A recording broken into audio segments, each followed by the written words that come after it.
Regresamos a Punto y Contrapunto. El presidente Andrés Manuel López Obrador volvió a presentarse ante los ciudadanos y ciudadanas quienes acudieron por miles al Zócalo capitalino para escuchar su informe con motivo del tercer aniversario del inicio de su gobierno.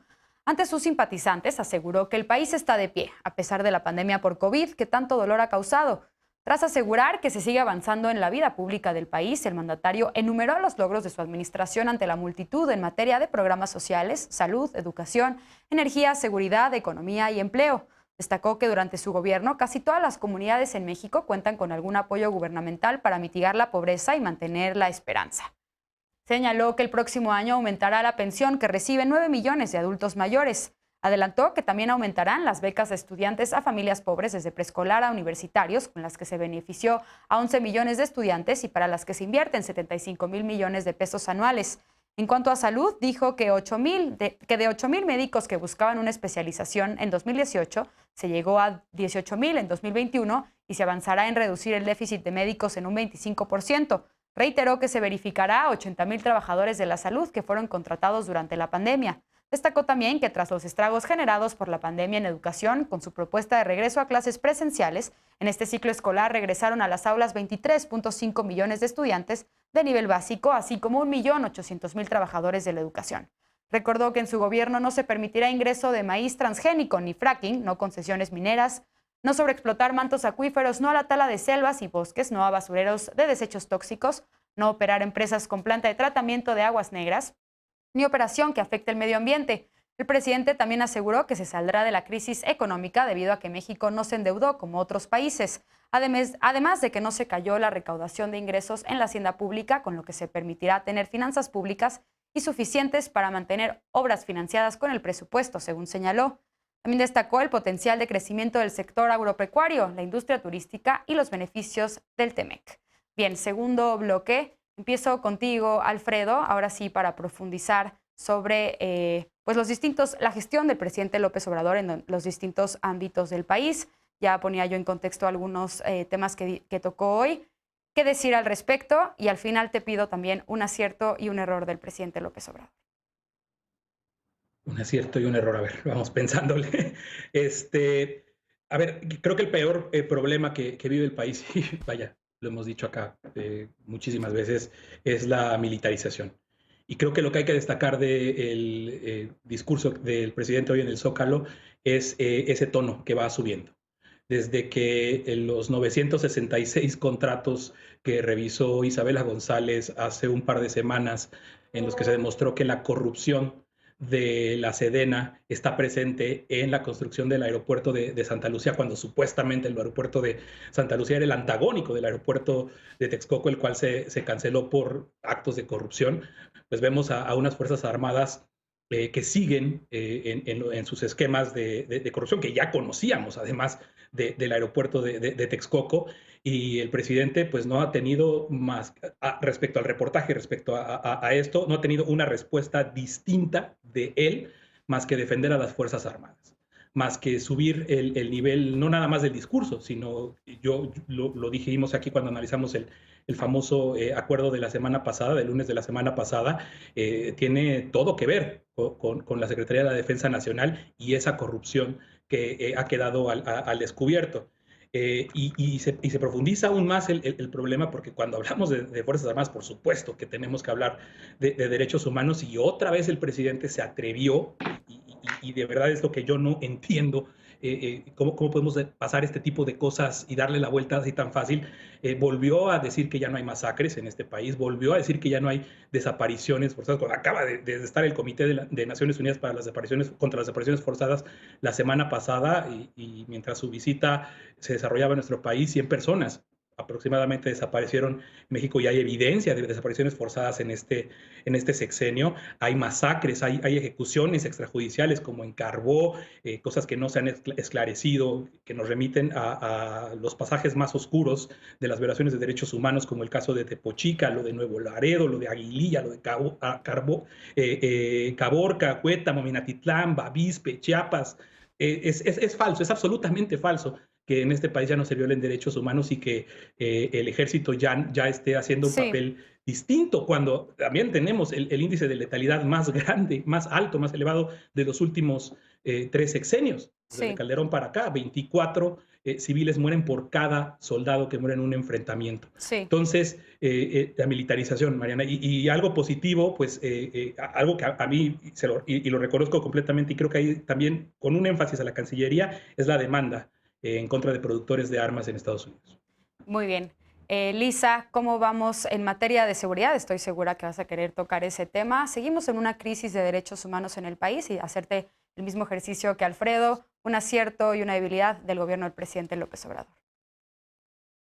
Ver, empezarlo por lo positivo, porque creo que justamente pocas veces tengo la oportunidad de reflexionar hacia allá, porque siempre tratamos temas que son parte del trabajo que yo realizo de manera cotidiana y entonces se tiende a ver más la crítica que lo bueno. Yo sí estoy de acuerdo con Alejandro que en el tema de política laboral se han llevado a cabo importantes avances, no solo en el tema de salario mínimo, como ya bien apuntaba él, sino también en esta reforma del trabajo de outsourcing, ¿no? Que sin duda era una histórica que sin duda ser regulada y que también tiene un impacto directo en el bienestar de las familias. Yo ahí siempre he estado de acuerdo. En materia de política exterior no solo es el tema de armas, sino el trabajo pulido que vimos en la presidencia del Consejo de Seguridad, el trabajo enorme que se le puso sobre los hombros a Marcelo Ebrard, no solo en términos de salvar la relación bilateral con Estados Unidos y varios de los errores del gabinete tipo Bartlett con el tema de los gasoductos para finalmente poder hacer acuerdos con los canadienses y con los estadounidenses, pero también esta parte de ir retomando la relación con América Latina en el marco de la CELAC, etcétera, etcétera. Creo que hay cosas importantes. La crítica más ardua que yo le haría, y no va a ser la de seguridad, es el rechazo al movimiento feminista, que me parece que es una de las cosas más caducas de esta administración y en particular del liderazgo del presidente Andrés Manuel López Obrador. Ahora, entrando directo, nada más a compartir algunas cifras en materia de seguridad, porque creo que como parte de los 12 informes, pues algunas veces ha saltado que en realidad vamos muy, muy bien y creo que lo que podemos compartir pues son resultados, si acaso, muy magros, ¿no? El tema de homicidios, lo hablamos muchas veces en esta mesa, es el indicador con el que él decidió medir el éxito de su estrategia de seguridad. Pues del 2018 al 2020, al 2019, que fue su primer año ya a cargo de la Administración Pública Federal, hubo un crecimiento de los homicidios del 3%. No Sí, hubo en ese primer año el famoso punto de inflexión, en el segundo año una estabilización de 0% y en el tercer año llevamos 29,000 homicidios, de manera que en toda su administración ya se juntaron 103,000 homicidios.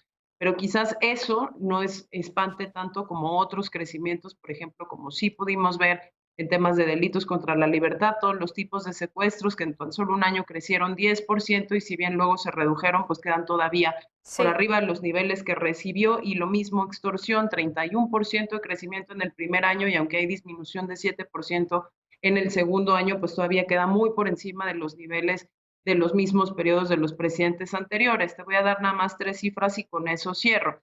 De diciembre de 2018 a octubre de 2021, si medimos el sexenio de Andrés Manuel López Obrador en términos de carpetas de investigación iniciadas por ciertos delitos, hay un crecimiento con respecto al mismo periodo del sexenio de Peña Nieto y de Calderón, por ejemplo, en temas como los delitos contra la libertad, de más del 347% en carpetas de investigación iniciadas y tasas por 100,000 habitantes, para que empecemos a ponderar también Sí, eso, que si antes estaban en 11 por cada 100,000 habitantes, ahora están en 48 por cada 100,000 habitantes. Entonces, creo que en el tema de seguridad hay muchísimo por hacer y que si bien ciudades como la de México pueden presumir avances importantes, sí. otras partes del territorio se les han ido tremendamente fuera de las manos, como puede ser Zacatecas y Sonora, y que entonces tendríamos que tener una evaluación bastante más puntual y honesta de lo que sí está sucediendo. Se nos fue el tiempo del bloque muy rápido, así que a Alejandro y Aide les voy a pedir brevedad. Pero Alejandro, ¿qué reaccionas a lo que ya pone Lisa sobre la mesa en cuestión de seguridad? Ya hablabas un poco al respecto en el bloque anterior sobre la gestión del presidente López Obrador y el mismo ejercicio, errores y aciertos, por favor. A ver, me quedé con esa reflexión. Errores. Yo creo que todavía no se ha logrado, digamos, hacer funcional a este elefante reumático. Todavía hay mucho burocratismo, duplicidades de funciones. Todavía hay una hoguera de vanidades en la administración pública federal que entorpece la implementación de las políticas y del proyecto. otro tema que está pendiente, pues no todos, hoy el presidente habla que sería un error para moderarse, correrse al centro para congraciarse con todos los sectores, sino que al contrario, en esta segunda mitad del sexenio se va a profundizar, digamos, se va a correr a la izquierda y pretende profundizar la transformación. Pues hay que decir que en un gobierno, en una coalición política tan heterogénea, no todos están en esa misma sintonía. Otro tema, deuda pendiente, efectivamente, el tema de los feminicidios, aunque se han hecho esfuerzos considerables, nadie puede estar satisfecho con los resultados hasta el momento. Otro error, yo creo, una buena intención, el combate a la corrupción en la distribución de medicamentos, pero efectivamente todavía lo del desabasto no ha podido del todo corregirse, es algo que se reconoce, y me parece que el sistema de Naciones Unidas de compras consolidadas, aunque sonaba a una muy buena idea, no funcionó. Y aciertos, me parece que este gobierno ha puesto en el centro a los sectores históricamente postergados, que sí está realmente comprometido a hacer más por los que menos tienen. Y yo creo que otro tiene que ver con la impronta, con la forma de gobernar, que sí es un fin de los privilegios. La fantochería, aunque todavía puede prevalecer y haya casos excepcionales, pues cada vez está peor vista, y sí hay una forma austera y más cercana a la gente, al territorio de gobernar. Y también pues están eliminando, si bien no ha habido una reforma fiscal progresiva, sí se están eliminando pues todos estos privilegios fiscales, condonaciones, exenciones, está mejorando la recaudación, y efectivamente quien tiene más ya está pagando más y está asumiendo lo que le corresponde en la contribución por las rentas que tiene. Bien, finalmente, Aide, mismo ejercicio, ¿cuáles destacarías como las áreas de oportunidad de la actual administración y el principal acierto? Sí, gracias. Yo creo que como dos principales pendientes y creo que han sido reconocidos como tales por parte del gobierno federal, es en tener la cobertura de medicamentos, es en poder tener el sistema de salud, bueno, como lo decía el presidente en su discurso, ¿no? Tener un sistema de salud universal que dé un buen trato a todos por igual, sigue siendo un sueño, todavía es un sueño, pero es un sueño porque se está trabajando para que se haga realidad. Y dentro de esto, bueno, falta pues esta parte de fortalecer que los medicamentos lleguen a la gente que los necesita de forma gratuita. La otra parte que yo también destacaría como pendiente, pues es la parte de seguridad. Creo que tenemos un pendiente en el país al respecto. También es algo que se ha reconocido en cuanto a que, lo mencionaba al principio, que la pacificación del país no ha llegado todavía. Sin embargo, bueno, la parte de la manera de enfocarse el gobierno es combatiendo las raíces que generan la inseguridad. Sin embargo, yo creo que falta todavía un trecho en eso, por muchas circunstancias que son o que puedan sobrepasar solamente a lo que quiera accionar el gobierno federal.